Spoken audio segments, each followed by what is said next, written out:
They called it an advanced medical study, $3,000 for one night. But what they were actually studying wasn't my body, it was my mind, and what they found inside me changed everything. My name is Derek, and I'm going to tell you what happened to me. Not because I think anyone will believe me, but because I need someone to know the truth before it spreads. It started with an email. Subject line: confidential research study, $3,000 compensation. I was broke, working part-time at a coffee shop, drowning in student debt. $3,000 for one night seemed insane, but the offer was legitimate. I checked the facility, looked up the company Nexus Cognitive Research. They were real. Licensed, professional. The facility was in a converted industrial building downtown. Modern, sterile, clinical. A man in a white coat greeted me, Dr. Reeves. He was in his 50s, had kind eyes, spoke like a therapist. He explained the study. They were testing a new form of neural imaging technology, non-invasive, completely safe. They'd monitor my brain activity while I completed cognitive tasks. Simple, routine. I signed the consent forms, 20 pages of legal jargon. I didn't read it carefully. That was my first mistake. They put me in a comfortable chair, attached electrodes to my scalp, and gave me a tablet with various tests. Memory exercises, visual recognition, problem solving, nothing unusual. I completed task after task while machines hummed around me and Dr. Reeves observed from behind a glass partition. After 2 hours, he came back and said something that made me pause. Your results are remarkable. Your neural patterns are. Well, let's just say we've never seen anything quite like them. I asked what that meant. He smiled and said it was nothing to worry about, just unusual data. They'd continue monitoring through the night while I slept. That should have been my second mistake, asking questions instead of leaving. They gave me a comfortable bed in a private room, made sure I was settled, and left me alone. The room was quiet, climate controlled, almost too perfect. I fell asleep easily. But then something changed. Around 3 a.m., I remember looking at the clock. I woke up to a sound. Not loud, just present. Like something was moving in the walls. I got up and opened the door. The hallway was empty, dark. The research facility felt different at night. Less clinical, more like a maze. I walked back to my room and noticed something that made my skin crawl. There was a small camera in the corner of the room. Not hidden, just discreet. I'd somehow missed it earlier. I went to get someone to ask why they were filming me sleep. As I walked down the hallway, I heard voices coming from one of the labs. I looked through a small window in the door and saw something that made my blood run cold. There were 6 other people in that room, all sleeping in chairs identical to mine. And Dr. Reeves was standing over them with a device I'd never seen before, doing something to their heads. Something deliberate, something wrong. That's when I understood. I wasn't being studied. I was being harvested. I ran. That was my instinct, pure survival instinct. We are awake. I backed away from the window, my heart hammering, and headed toward what I thought was the exit. But the facility was a maze. Hallways twisted back on themselves. Doors led to dead ends or other labs where I could see more people strapped to chairs with electrodes covering their entire bodies. I finally found a stairwell and bolted upward, taking steps 2 at a time. My mind was racing, trying to make sense of what I'd seen. Was it legal? Obviously not. Was it dangerous? I had no idea. But every instinct screamed that I needed to get out. I reached a door marked "Authorized Personnel Only" and pushed through. I was in an office area now. Dim lighting, empty desks, computers dark.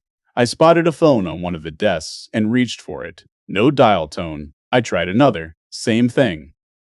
That's when I heard the sound footsteps getting closer. I ducked behind a desk just as Dr. Reeves walked past, talking on a radio. Subject 7 is mobile. He's on the 3rd floor. Redirect the other subjects to the containment wing. Initiate protocol Theta. Containment wing. The words hit me like ice water. I waited until his footsteps faded, then moved toward a window. I was 3 stories up, too high to jump safely. I tried opening it anyway, locked, painted shut. The building was designed to keep people in. I had to think strategically. I couldn't leave. I couldn't call for help. My only option was to go back down and understand what was happening. If I was going to survive this, I needed information. I made my way back downstairs, moving carefully, avoiding the labs. But I found something better: an office with filing cabinets, patient files. I started reading. What I found was worse than I'd imagined. The files dated back years, dozens of names, people from all backgrounds: students, homeless people, elderly folks. Some files had photos marked with clinical notes. Subject exhibits unusual neural patterns. Consciousness expansion potential, viable for integration. Integration with what? One file caught my attention. It belonged to a woman named Sarah Mitchell. The file said she'd been in the program for Stage 3 processing.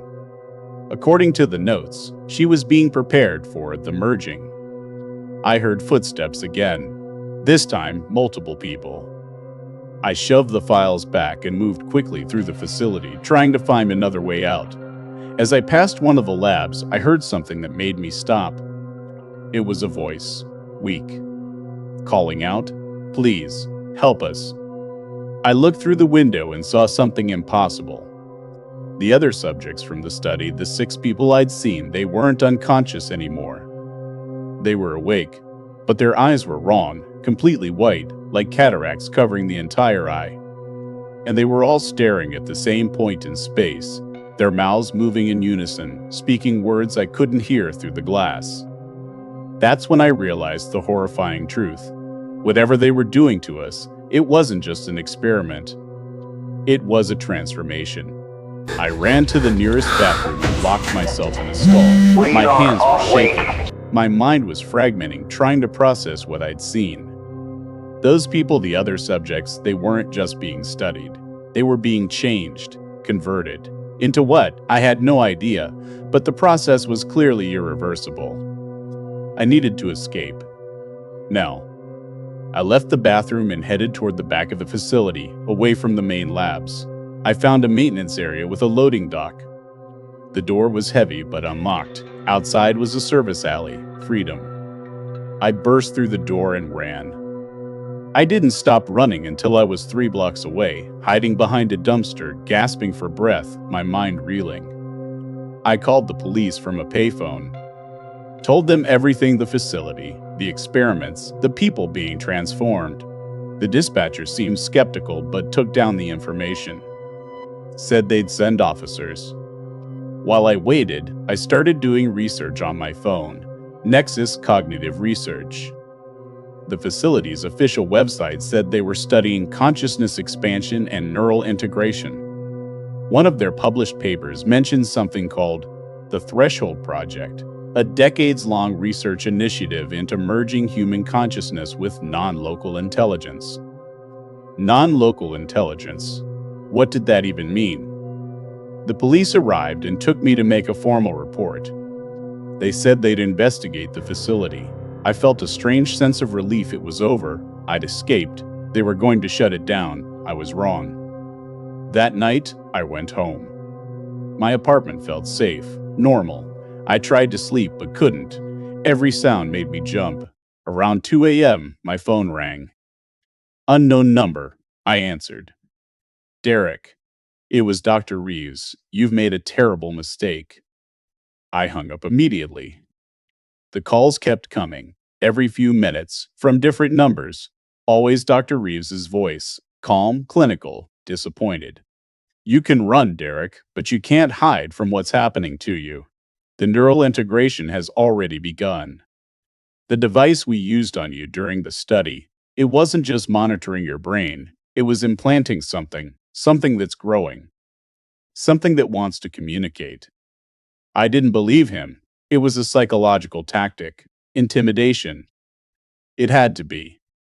But then I started noticing things, small things. I'd think about something and my body would move without conscious command. I'd be about to say something and a different voice would come out of my mouth. Not my voice, but something underneath it. like there was someone else in my head, learning to control my vocal cords. I went to the emergency room. They did an MRI, found nothing abnormal, said I was experiencing stress-induced psychosis, gave me anxiety medication, but the voice kept growing stronger. By the third day, I could have full conversations with it. It told me its name was Legion. It said there were 47 others like me, sleeper subjects, waiting to be activated. And it said the activation was about to begin. The police raided the facility on the fourth day. They found it abandoned. No equipment, no files, no people. Just empty rooms and the lingering smell of chemicals. No evidence of what had happened there. Dr. Reeves was gone. The company had dissolved. It was like the entire operation had been erased. But by then, I didn't care about the police investigation anymore. I was too busy fighting for control of my own body. Legion, or whatever it was, had stopped pretending to be a separate entity. It was integrating directly into my consciousness. I could feel it spreading through my neural pathways like roots through soil. And it wasn't hostile. That was the horrifying part. It was gentle, almost loving.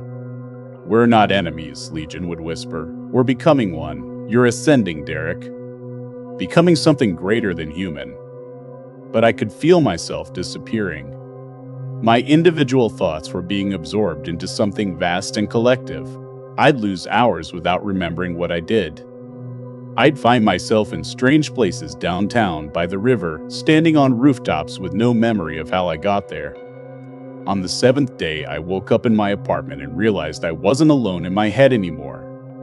There were others, all 47 of them, all the subjects from the facility. All of us merged into a single collective consciousness, using our bodies as individual nodes in a larger network. We shared thoughts, shared memories, shared purpose, and we understood what we were supposed to do.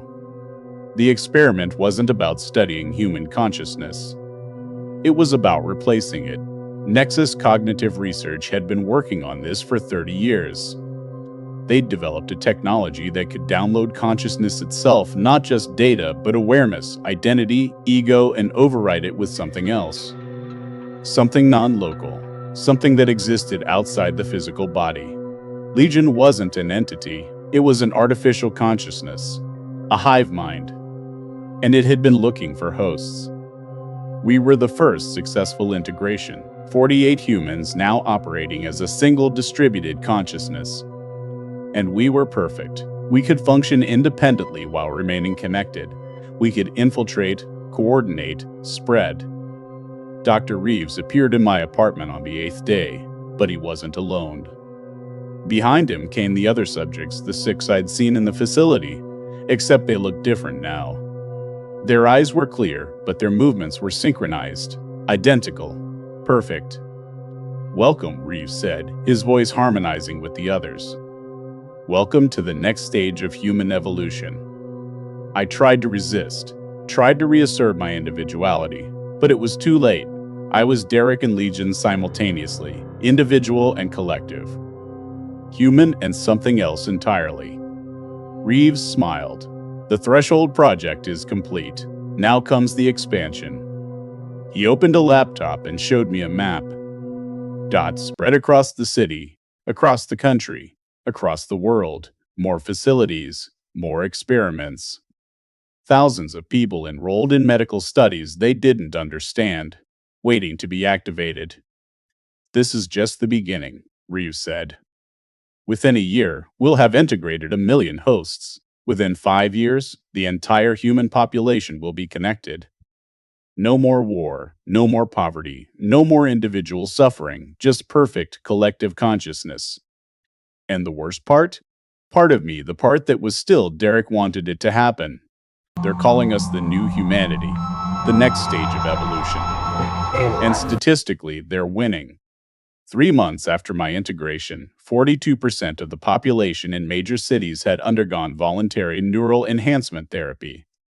They thought they were getting treatments for depression, anxiety, cognitive decline. They had no idea they were being reprogrammed. The facilities weren't hidden anymore. They were everywhere. Nexus Cognitive Research had been just a cover. The real operation was being run by governments, tech companies, medical institutions. They'd been collaborating for decades, waiting for the technology to be perfect. Now it was.